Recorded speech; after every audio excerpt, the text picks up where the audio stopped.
everybody, it's one last video today, and I am excited to share with you my best and worst at the movies this year. I am just including my new movies on this list because obviously I did the Disney canon this year, so I saw a lot of movies this year. I had a torn MCL, and so I was immobile for a long time, and so I ended up watching a lot of movies. So I was able to see a bunch of movies in the theater, and I was also able to watch a bunch of them on demand and through Blu-ray. So what were my best and what were my worst? Now my best movies for 2014, like I said, these are all new. I saw every single animated film this year that came out. I haven't seen Song of the Sea yet because it doesn't come in my theater until February. So I will definitely see that in February and put my review. I'm really excited for it. It looks awesome. But other than that, I've seen every single animated film this year. They were almost all of them, except for two, were really great. Even the lower level ones I still really enjoyed. So, like I said, except for two, you'll see those on my worst list. So the best. Let's talk about my favorites. This is in no particular order. I really couldn't decide which one was my favorite, so this is just 10 that I really liked. So the first one I wanted to point out is Boyhood. I thought it was brilliant. I thought it was new. I was excited. I really loved seeing these characters grow. I loved seeing a woman age and change and learn. I thought that Ethan Hawke, Trisha Arquette were amazing in it.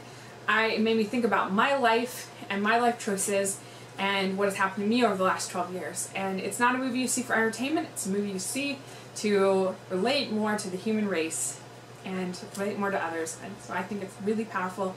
Definitely go see it or get it. I think it's out on Blu-ray now, so definitely go check it out.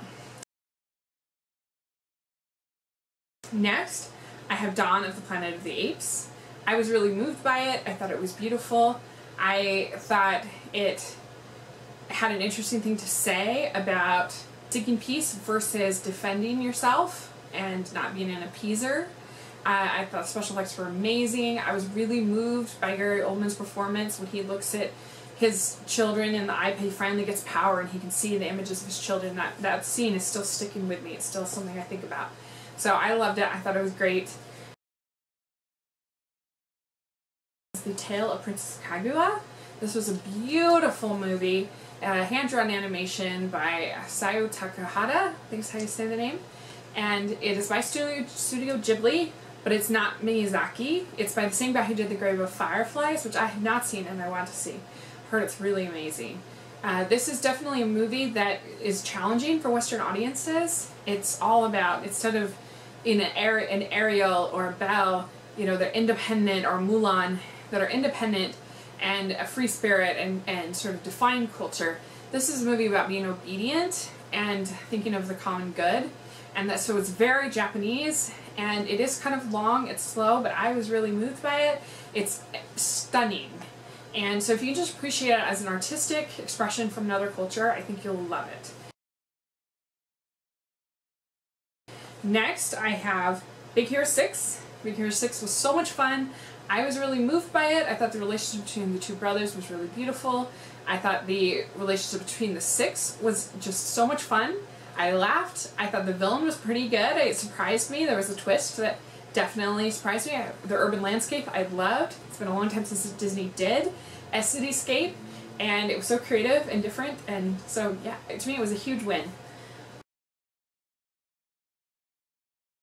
Next, I have the Lego Movie. The Lego Movie was so creative, it was so inventive, it made me laugh a lot.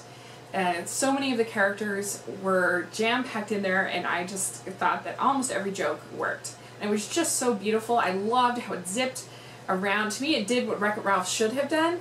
Wreck-It Ralph spends too much time in the two games, in the War game and in the Candy Crush game, whereas in Lego they're zipping around to all different worlds, and to me it just kept it fun, and I really enjoyed it. I thought a nice message.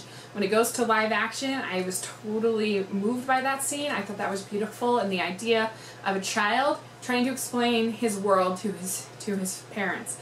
That is just something that I don't think I've seen tackled as well as they do in that movie. I love the Lego Movie. I thought it was great. Next, I have Guardians of the Galaxy, which I thought was so much fun. I really thought it was as good as Star Wars. I know that's like blasphemous. It doesn't have as good a villain, so I guess that would take it down a notch, but it was right in that same ballpark. I thought the Star-Lord character really reminded me of Han Solo. I thought the camaraderie was really fun. I loved Groot. I thought he was so great. And it was such a ballsy picture for them to release, for them to take that kind of chance on a raccoon. I mean, it could have been a Howard the Duck kind of disaster if it had not been handled right. So thumbs up to Kevin Feige and the team over at Marvel, because I think they made a great movie. I really enjoyed it. Next, I have Edge of Tomorrow. This was a totally underrated film that not enough people saw because it was marketed terribly. This is basically like a video game in a movie. It feels kind of like that, but I don't like video games, and I was still really entertained by it. And yes, you do get the same kind of situation repeated over and over and over again, but that almost made it more interesting, kind of like a puzzle. And the night photography is so well done. It's probably the best night photography I've ever seen in a movie. And I thought it was really clever. I thought it was exciting. It was different, and I really enjoyed it. Great music. And then the next one on my list is the Box Trolls. The Box Trolls I thought was so clever, and it teaches kids a really important lesson, but it does it in a really creative way. There's a whole group that can eat cheese, and then there's a group that can't eat cheese. And there's a guy who wants to be able to eat cheese, even though he's deathly allergic to it, and he gets all puffy.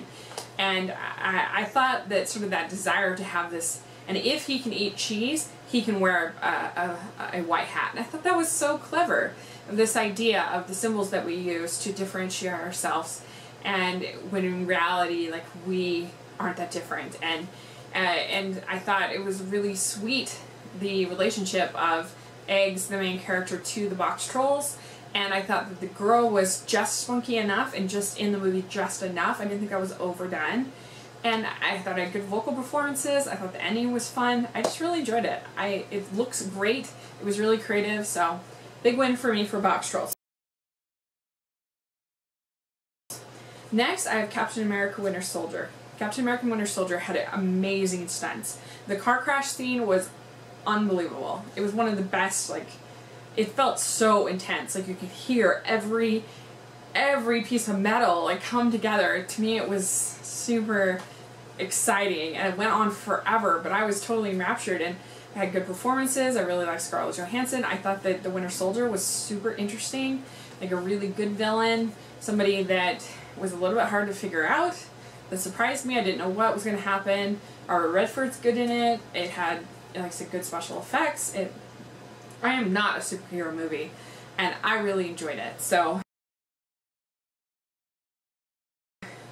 that is, I think, one of the best. The last one I have is Life Itself, and this was a documentary about Roger Ebert. I love Roger Ebert. I think he was an amazing person. Siskel and Ebert growing up, I think that they taught us all, express our opinions confidently, and that you could talk as passionately about the movies or about television as you could about politics or anything else. And so I really am grateful for what they did, and I love watching their old shows.